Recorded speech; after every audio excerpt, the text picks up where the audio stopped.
Video kali ini Mimin akan menceritakan alur film yang berjudul Just Call Me Nobody yang dirilis pada tahun 2010. Film ini berpusat pada si Woody, tukang sol sepatu yang tak pernah belajar bela diri, namun berubah menjadi sang legenda kungfu. Daripada kelamaan, juh dulu video nih. Di awal film diperlihatkan sekumpulan orang yang memburu Woody yang dijadikan sayembara. Namun dalam sekejap ia menghilang bersama semburan air.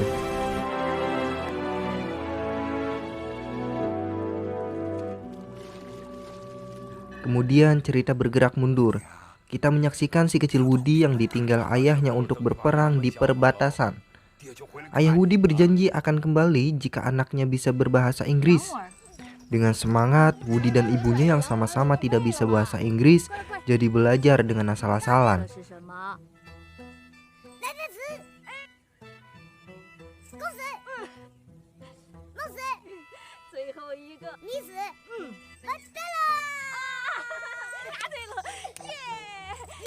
Di saat keduanya sedang belajar, tiba-tiba saja muncul adik ipar yang bernama Lin. Ia mengabarkan jika ayah Woody meninggal saat bertempur, tapi bertempur di ranjang.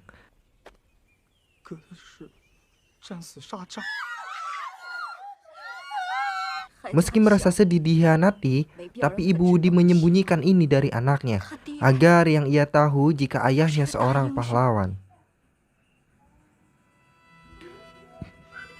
Bertahun-tahun telah berlalu. Woody tumbuh menjadi anak yang berbakti yang kerjanya jadi tukang sol sepatu. Meski sangat menyukai ilmu bela diri, tapi ia tidak belajar karena ibunya tidak mengizinkan. Itulah kenapa Woody suka membaca komik jurus-jurus kungfu, termasuk tiap ia mengintip komik-komik edisi terbaru.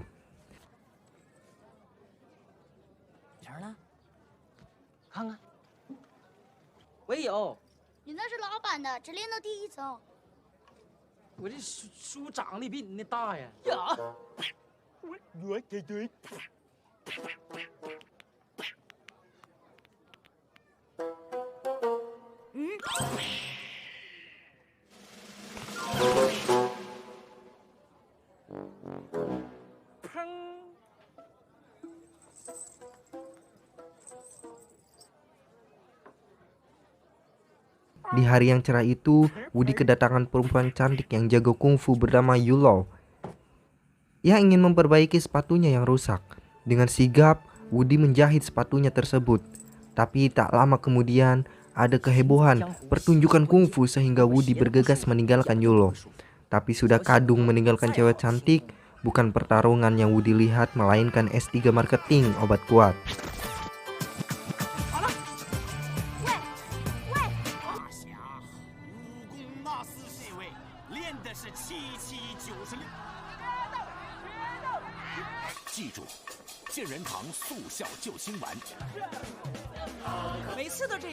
Kemudian Woody kembali berjumpa dengan Yulo saat tidak sengaja melihatnya bertarung dengan orang mesum bernama Tian Bagong. Alih-alih membantu, Woody malah dengan konyolnya melempar pedang yang akhirnya menancap di kaki Yulo.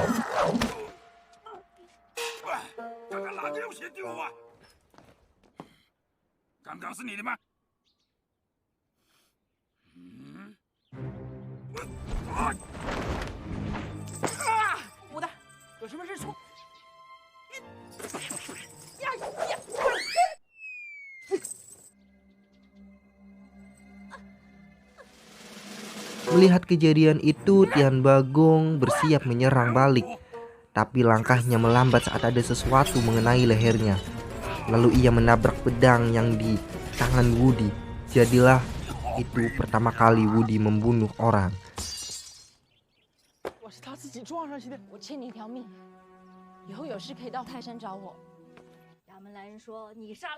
Dan meskipun Woody mendapatkan hadiah membunuh buronan, tapi ia tetap kena marah ibunya.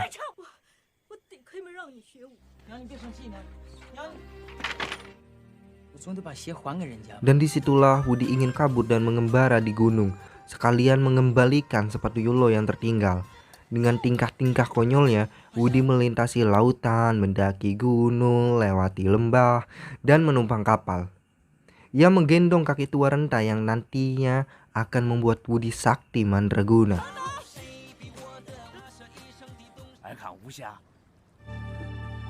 Kebetulan di kapal itu ada dua perampok amatiran yang ingin merampas uang para penumpang.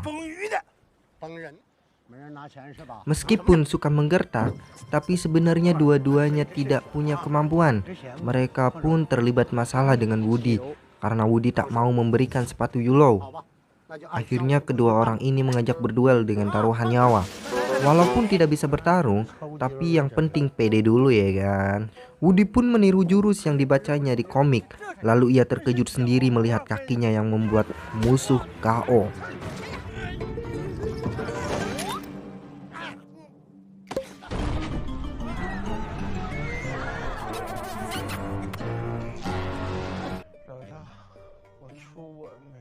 Dan anehnya lagi, kekuatan Woody kian bertambah saat ada kacang-kacangan yang masuk ke tubuhnya.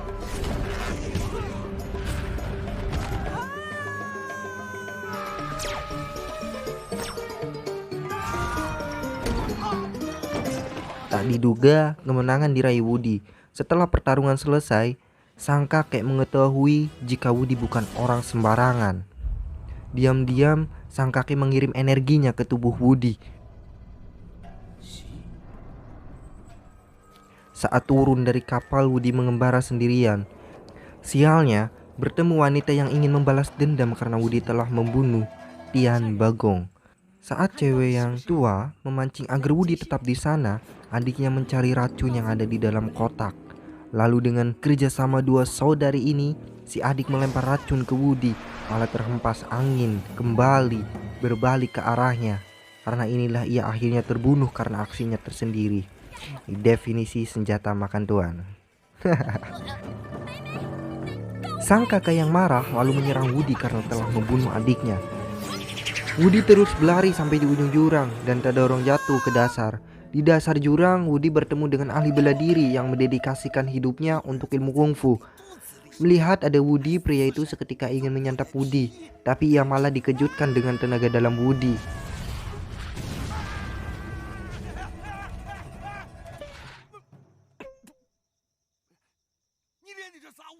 Woody mengatakan jika ia tidak belajar kungfu, lalu ia baru sadar tentang tenaga dalam yang diserapnya dari kakek di kapal. Dan ternyata kakek itu merupakan musuh bebuyutan pria di hadapannya. Ia pun merasa dendam lalu ingin memasukkan tenaga dalamnya di tubuh Woody supaya bertarung di dalamnya. Namun karena Woody tidak mempunyai ilmu apa-apa, ia melemas lalu jatuh pingsan.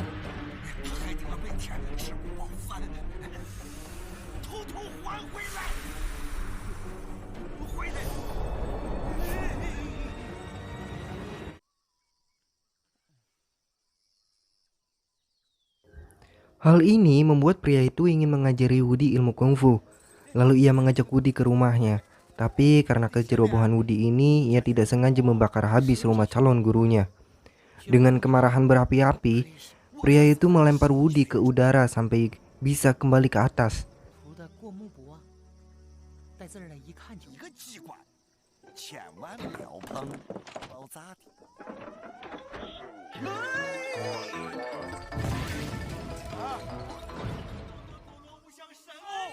Kemudian Woody melanjutkan perjalanan mencari Yulo, lalu ia ditakdirkan bertemu lagi dengan Yulo. Meskipun diam-diam ia dipantau orang yang mau membalas kematian Tian Bagong. Malam itu menjadi malam istimewa untuk Woody, bak suami istri yang sedang memasak bersama.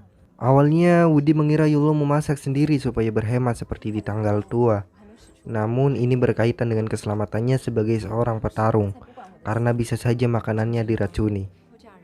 Di sana juga Yulo bercerita tentang kisah hidupnya yang membuat Woody terpukau dengan keberanian Yulo yang baru saja kabur dari pernikahan.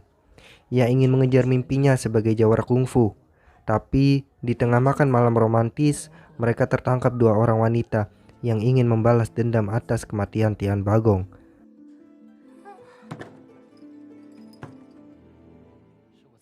Mereka disekap lalu diikat dan dipaksa untuk meminum ramuan yang sudah dijampi-jampi. Ramuan itu bisa membuat tenaga dalam Woody memberontak dalam tubuhnya dengan 1000 kali lipat power yang akan membuat perutnya meledak. Tapi lagi-lagi Dewi Keberuntungan masih memihak Woody. Hasilnya nihil, tidak terjadi apa-apa pada tubuh Woody. Wanita itu pun menjadi kesal dan menyodorkan pisau pada Yulo terlebih dahulu.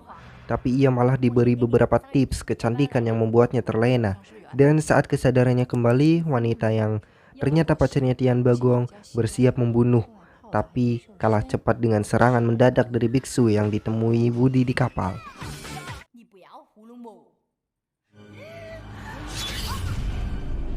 Ia belajar ilmu kungfu dari buku yang Woody buang karena isinya tulisan semua. Melihat kehebatan biksu itu, Woody ingin meminta lagi bukunya. Tapi biksu itu ingin mengembalikan bukunya 30 tahun kemudian.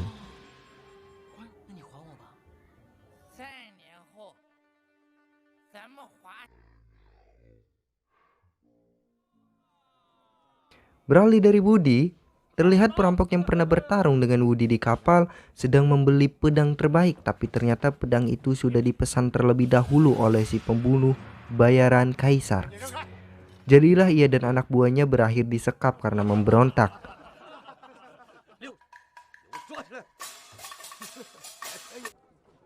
Dan kembali pada Woody, ia tidak sengaja melihat Yulo yang seharusnya tidak ada di sini. Tapi ia mengikutinya sampai masuk ke dalam jebakan.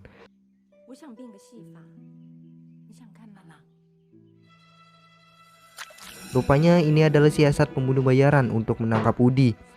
Meski sudah dipatahkan, tapi ternyata leher Woody lentur karena terbiasa mengintip komik edisi terbaru.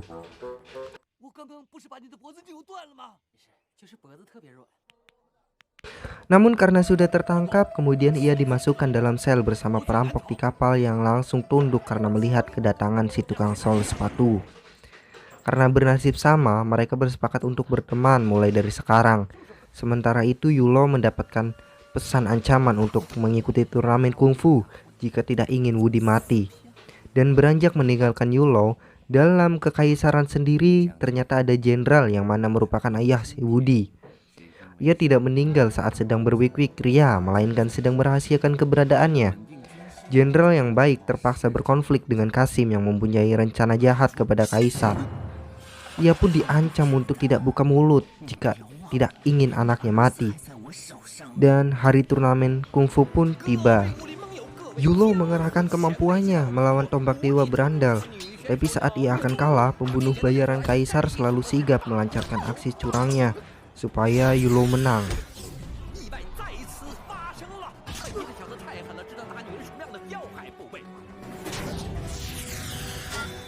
Begitupun pertarungan-pertarungan lainnya, seperti saat ia akan dikalahkan oleh petarung benang sutra. Ia kalah setelah dihancurkan oleh jurus telapak kaki dewa dari pembunuh bayaran. Rupanya strategi ini direncanakan pembunuh bayaran agar bertemu Yulo di pertandingan final. Beralih ke Woody, akhirnya Woody berhasil kabur bersama tahanan lain.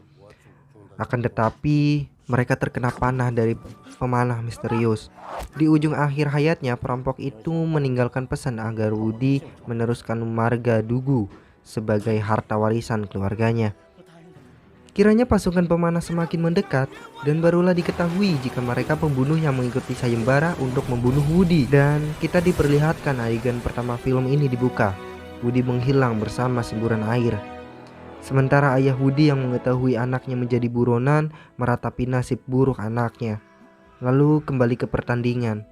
Tibalah saatnya Yulo melawan pembunuh bayaran kaisar. Setelah menghipnotis Yulo, pembunuh itu berpura-pura menyerah. Ternyata siasat itu membuat Yulo berniat membunuh kaisar. Untungnya semua bisa diatasi dan membuat kesadaran Yulo kembali. Jenderal yang berpihak pada kaisar juga terbunuh dalam kejadian ini. Usut punya usut, ini rencana kudeta dari Kasim yang bekerja sama dengan pembunuh bayaran untuk menumbangkan kekuasaan kaisar. Setelah semua tunduk dalam kekuasaan Kasim, Woody datang bak pahlawan yang akan menyelamatkan Yulo. Tapi hanya dengan tiupan angin tornado tubuhnya terbang terlempar jauh. Lagi-lagi keberuntungan tak lepas dari Woody. Alih-alih mati, malah ramuan pacar Tian Bagong yang diminum Woody mulai beraksi di tubuhnya, membuat organ dalamnya bergejolak lalu menghasilkan full power. Dengan kepercayaan diri, Woody kembali ke dalam medan pertarungan. dan mengejutkan semua orang dengan jurus bunsinnya. Dimulailah aksi pertunjukan jurus-jurus kungfu dari komik yang dibacanya. Woody membuat Kasim kewalahan dengan jurus Gomu Gomu no Mi, Flash, dan jurus cosplay kertas kasbon.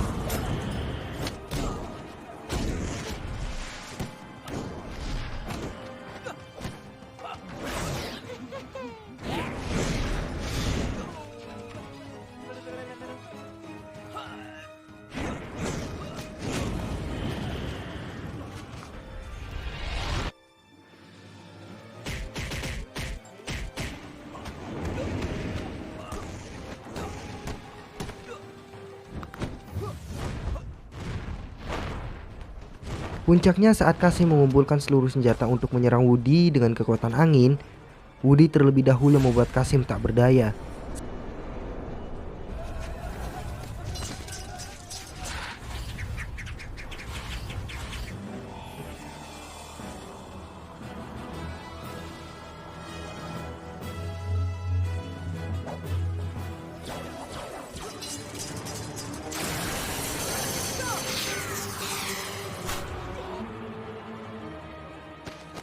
Setelah berhasil mengalahkan Kasim, Kaisar ingin memberi hadiah kepada Woody, tapi Woody hanya meminta agar Kaisar tidak memaksa menikahi Yulou, karena Yulou belum mau menikah melainkan ingin mengejar cita-citanya.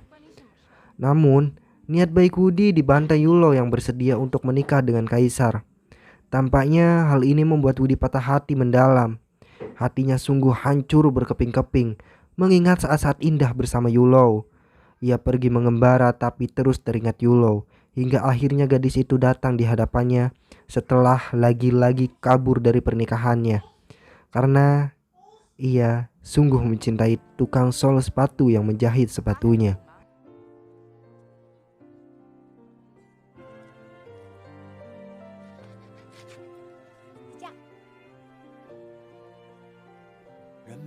Dan mereka pun hidup bahagia selamanya.